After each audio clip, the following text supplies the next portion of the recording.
Between Havre and Cherbourg in Normandy, the Allied lightning strike. I was 10 years old when my father left for the war, and I was 13 when he came back. And he talked about it, a good deal, and he was a wonderful storyteller. So I really, both by kind of observing the war while he was away, hoping that he would be coming home, and then spending time with him when he came back, I really gained kind of a precocious, for a 13-year-old, understanding of the war. My father headed the special coverage unit that was assigned to gather film D-Day all through the war in Europe. It was about 70 men, and they shot 35mm black and white footage, which was then sent back, and at the time we would see it in newsreels in the movie theaters. It was before television. But he also took along a 16mm camera that he'd use to shoot behind the scenes shots on Gunga Din and take pictures of my birthday party. And they passed this camera around and shot color film all through the war. I remember much later, in the early 1980s, after my father had died and left all of this color footage in a storeroom, I was thinking about making a film about him. That's my father.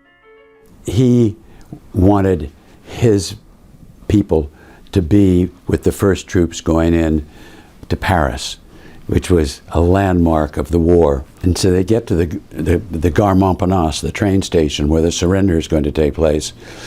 And General von Scholtitz, the commander of the garrison in Paris, the German commander, arrives in a jeep, and you see my father in this footage as he's with a helmet and his sidearm, as von Scholtitz goes into this dingy train station with General de Gaulle, where they're going to sign the surrender.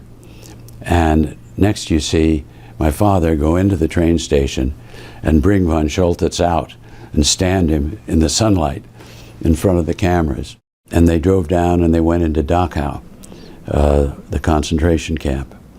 And nobody had anticipated what they were going to find there. And of course it was this harrowing sight of these emaciated prisoners, and typhus and disease and dead bodies stacked like cordwood.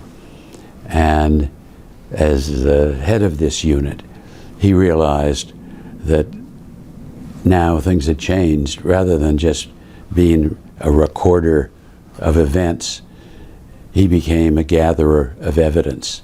I think the alliance, the European alliance, is strong, a little divided at this moment, but I think the common interests and purpose will keep us together, because the aftermath of World War II was this extraordinary achievement by the United States and its allies, led in part by our Marshall Plan, to embrace the defeated and help Germany become a great nation. And that's a big idea. That's a very American idea from our standpoint, and I think it will serve us far into the future.